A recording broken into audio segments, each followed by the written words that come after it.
Hello, welcome to today's video. We're going to cover what should be a very simple topic, but it's one that you probably are not ready to jump into without a little bit of preparation work or to really understand what it can do for you and how simple it is.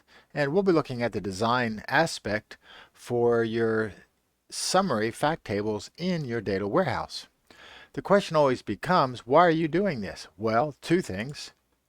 Basically, ease of reporting and ability to purge data. What this might look to from a problem statement standpoint is that you have some type of data analysis going on, and they really don't like delving into your atomic data in your fact table. For one reason, it could be a bit complex, more complex than they need it to be, and secondly, it might be very large. You don't typically realize that over the course of a year how much data might be piling up in some of your low-level fact tables. And what we mean is a fact table built at the transaction level. And as this goes month over month and year over year, it gets a bit large, a bit harder to query.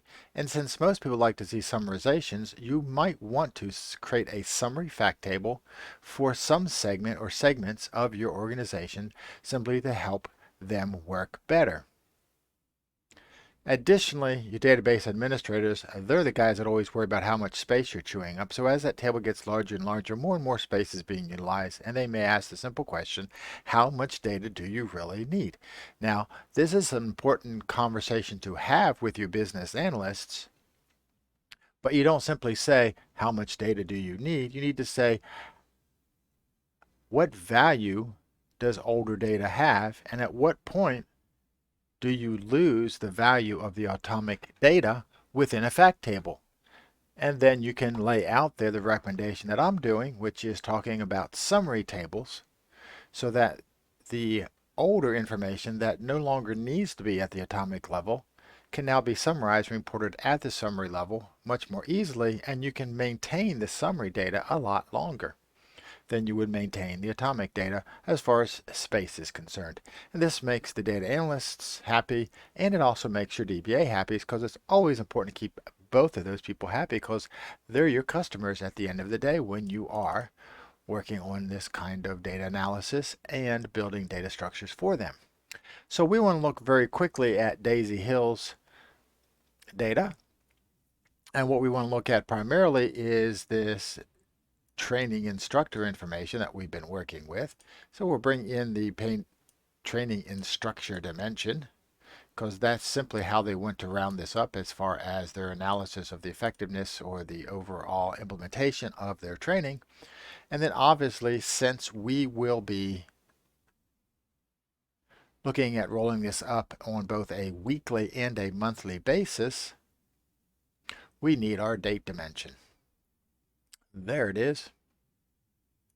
Now, one of the things that I will mention going in is that as you begin to do more work within your data warehouse, you'll find out that there are some of your tables, especially some of your base dimensions, that need to be augmented to help you with new problems. Don't be afraid to enhance any of your existing data and any of your existing tables to meet the needs. Don't use crutches as workarounds, simply put the data there. In this case, one of the requirements that we had was to go ahead and roll this data up on a weekly basis, and we didn't have any week information in our date table. And I've mentioned this when we talk about an effective and robust date dimension. I built one that had the neighborhood of 200 attributes in it because that were the pieces of information that were required as far as what a date meant. This original date dimension that I created going through Daisy Hill was simply a scaled down version of that, and as soon as I realized that we'll be rolling up this data by a week, I needed to add two new attributes into my date dimension. One is the day of the week it is, where did it go? Week of year number. And this is between, typically depending upon how you break this down, using what function you would want to use to generate this, it is from 0 to 52 or from 1 to 53. And it simply tells you what week of the year it is. We also then have the comparable or the compatible or the companion attribute, which is the year week number. And this is the year plus the week number, so that it's something that you can use much more robustly and can give you that discrete piece of information and when you are beginning to group your data. That being said, we would need to build two summary fact tables. They are very easy to build. Let's go ahead and build the monthly one, which is typically when you would roll up your data. We're adding a table. We're going to call this table the training instructor monthly summary. And very quickly, we will bring in our date dimension because that's an important, vital piece of information. Let's go ahead and bring our configuration in as well because we don't want to call this WID. We want to actually give it a name. You might say, well, what date are you bringing in? Well, that's why the role name of this makes all the importance, and we're going to call this the last day of month date WID. So simply, since we'll be rolling this up monthly, it'll be the end of the month. We'll put that last day of the month date here as a ID. It also, since there's only one of those, that's going to be a row for each of them, we will go ahead and drag this up. Once you have this date coming in here, you can get the year, month, number, as well as other information associated with that date very easily without having to do any kind of constructs.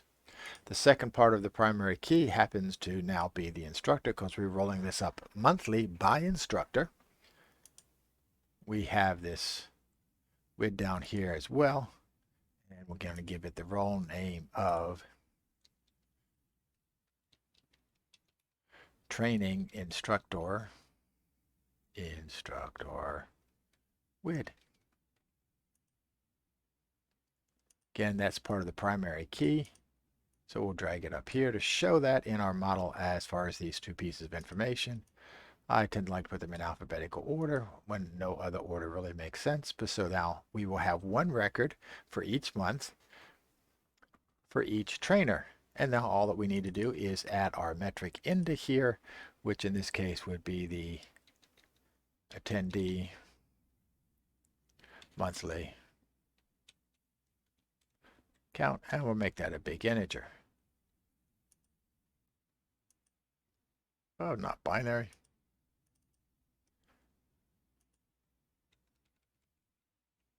There's big int. So essentially now we have a summary that we will then at the end of the month, once the books closes, we can go ahead and do a summary from our fact table for training attendees and generate the one record we need for each instructor for that month. Pretty easy. And then it's just as easy to go ahead and having that as a template, create our new table, which is the training instructor weekly. And by this time, I would hope that you can see very easily how we're going to create this fact table. And in fact, keeping with a numbering and naming convention, we don't want to go ahead and put FCT at the end of these.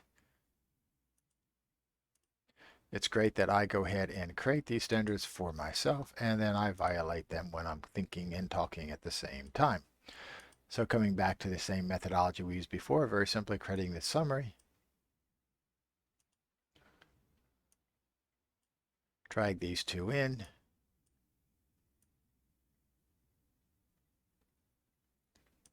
trying to lay these out so we can actually see both of them at the same time. There we go. Change the date ID to match the other one, which is this going to be last day week date WID.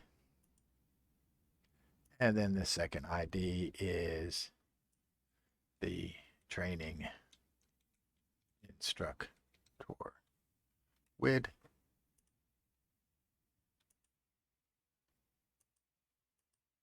Both of these are primary keys. We'll drag them up together. So now we have a second fact table, and all that we need to do is add our summary fact, which is attendee monthly, weekly count.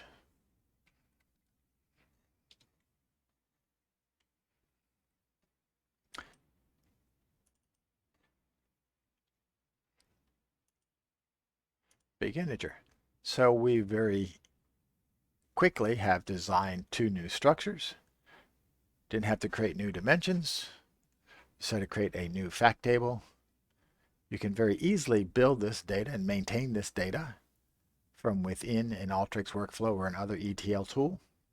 You can also work on purging the data through those same tools to keep the data as small as a DBA would like to see and remove the data that is no longer actionable at the atomic level, and you can maintain the summary data a lot longer in your data warehouse without disturbing either the DBAs because of the space you consume or the analysts because of the complexity of getting their information out. So in quick summary, don't shy away from post-processing your fact tables. Data goes into a fact table, you can use it yourself just like the data analysts do, and you can create summary fact tables all across the board so that they will help your business analysts with ease of reporting and help the DBAs by purging that atomic data that's no longer required. Keep in mind that your summary tables might indeed require you to make minor changes to some of your other structures just so you can maintain and use that data in a better method, but that's all part of the growth of your data warehouse. You build it to match the needs you have at the time, and then you grow it as your needs change. So very quickly, I hope this helps you understand a little bit more about summary fact tables, how simple they are to design, how you would implement them, and what they do for you at the end of the day.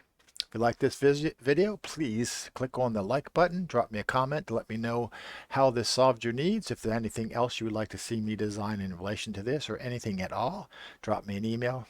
But go ahead and subscribe so I know that y'all are out there and watching these videos. I enjoy making them. I hope they help you out as well.